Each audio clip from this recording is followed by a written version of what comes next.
to have you all here in Pakuranga this afternoon. Thank you so much for coming here. Last year we promised to prioritise the delivery of transport infrastructure that will boost productivity and support economic growth. We also promised to deliver a transport network which makes efficient use of every dollar spent. Not only did the previous government fail to deliver the new transport infrastructure that Kiwis need, they also neglected to maintain what we already have. Over the past few years, potholes have become a nuisance on our roads. Local roads and state highways were both affected, and news stories about punctures from potholes suddenly became common. It was not just Labour's blanket speed limits reductions that were slowing Kiwis down, it was also the terrible state of our roads. In fact, last year there were over a record 62,000 potholes in need of repair on our state highways alone. Our coalition government is serious about looking after the state of our roads and the infrastructure we have. And today I'm pleased to announce that over the next 3 years, the New Zealand Transport Agency Board has confirmed a record $2.07 billion for state highway pothole prevention and $1.8 billion for local road pothole prevention. Compared to funding under Labour's 21-24 National Land Transport Plan, this represents a 91% increase in funding for state highway pothole prevention and a 50% increase in funding for local road pothole prevention. We are going to tackle the record number of potholes to get our roads back up to the standard that Kiwis expect and provide a clear pipeline of transport investment to fix our roads. We also know that to get people where they want to go quickly and safely, it is important that people, particularly those in our main cities, have reliable public transport options. Today I'm also pleased to announce that the New Zealand Transport Agency Board has confirmed indicative funding for public transport services across the country will increase by 39% compared to funding allocated under the last government's National Land Transport Plan. This is a record amount of investment in public transport services to ensure that there is funding capacity to support and grow reliable public transport services across New Zealand. By increasing funding to tackle potholes and providing more investment in public transport services, our government is ensuring that Kiwis and freight can get to where they need to go quickly and safely. We are building the foundations for our economy to truly thrive. And with that, happy to take any questions. You mentioned 62,000 potholes last year. That's right. And you also mentioned record numbers. So do you have any idea how 62,000 compares to the number in years prior, let's say the last 5 years? Oh, that was the highest number in the 5 years before that. I think it was a record over it's a record number of potholes.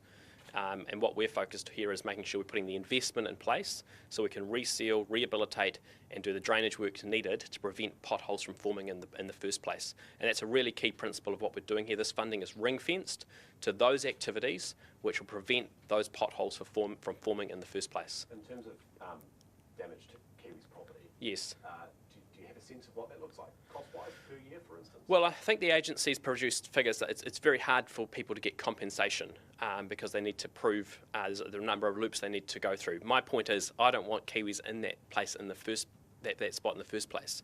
I want to ensure that we're maintaining our roads to the appropriate standard, and that's why this funding is not only just about increasing funding but ring-fencing it so that it's being spent on those things which prevent potholes from happening in the first place. Increasing the number of kilometres of road being rehabilitated, increasing the number of kilometres being resealed, doing that drainage work, which actually is what keeps the water off the road and keeps those potholes from forming, is critically important. So this is an increase in funding. It's also an increase in expectations around how we want our roads to be looked after. How will that funding and pothole maintenance, can you give us any indication of how that will be distributed across the country?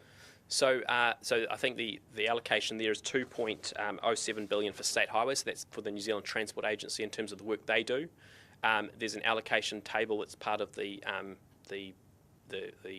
press release that I've released today, which allocates how it's going across in different regions. So, for example, here in Auckland, I think it's a 74% increase in funding for pothole prevention. That's a significant increase. Bay of Plenty at 61%, Waikato 42%, Southland is 40%, Northland is 58%. So NZTA has gone through and allocated that funding for the local road component.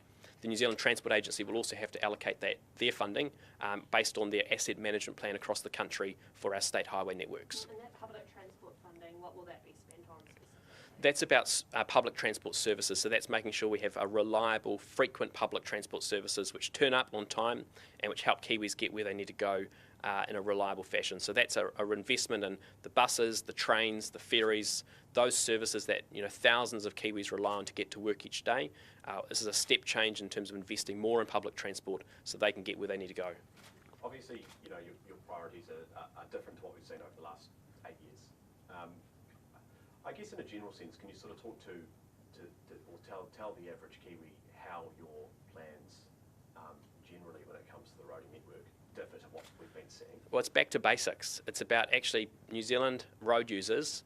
They pay their fuel excise duty, they pay their road user charges to build and maintain the roads. That's the number one priority for this government from those funds. So people driving down our roads and and truckies transporting goods and freight across the country paying their road user charges, our number one priority is building and maintaining the roads to a quality standard so they can get where they need to go quickly and safely. We're not going to get distracted by Auckland Light Rail and let's get Wellington moving. We're focused on our core business of building and maintaining the roading network for New Zealanders. What do you make of Mayor Wayne Brown's comments yesterday? He said that AT is not fit for purpose and that it's been distracted by government-imposed mega projects. Well, look, I think what he's saying there is that there needs to be greater accountability over Auckland Transport. I agree with him that there does need to be greater accountability over Auckland Transport. They're a delivery agency and they need to be focused on core business, which is maintaining the roading network in Auckland. And this funding announced today will go a long way to supporting them.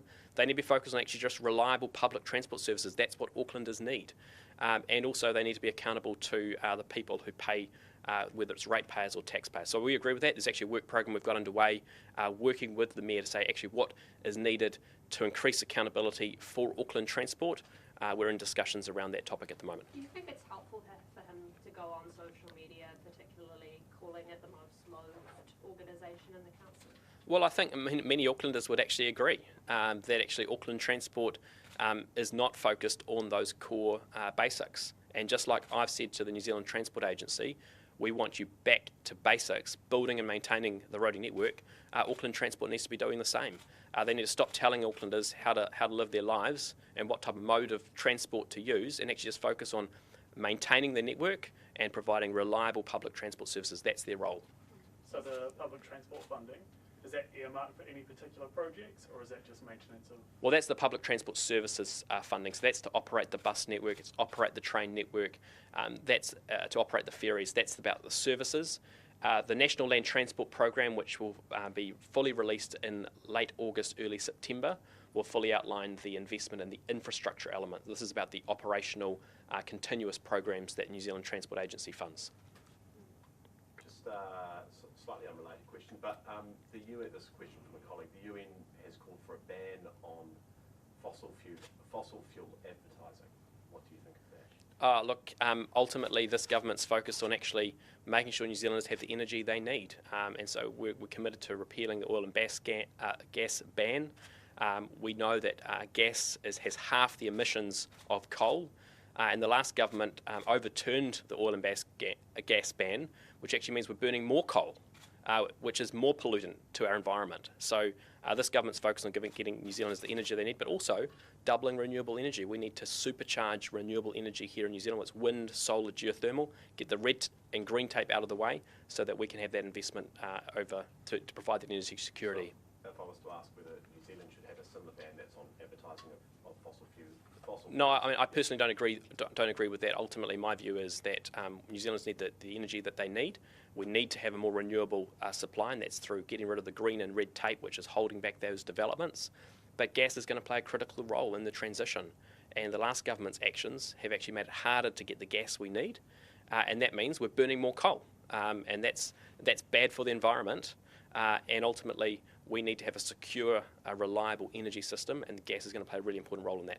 Just one more from me on Wayne Brown. He suggested converting car parks into bus or traffic lanes during peak hours. He said this would be a cheap and easy way to get traffic moving in busy areas. Is this something that you would consider? Well, ultimately, Auckland Transport's the road controlling authority for Auckland. They make those decisions. Our expectation is that they would consult appropriately with Aucklanders, and I think that's one of the areas where Auckland Transport has not done a good enough job, is consulting appropriately with Auckland. But today's about saying there's a significant increase in investment in public transport services to make sure we operate that system. It's reliable, it's frequent, so that we can support those Kiwis who use public transport to get to work, and also reduce congestion. It's also about saying we need to have a step change in investment in fixing our roads and getting back to basics. That's what Kiwis voted for at the last election. That's what we promised to do. That's what we're delivering. Cool. Thank you. Cheers. Appreciate it. Cheers.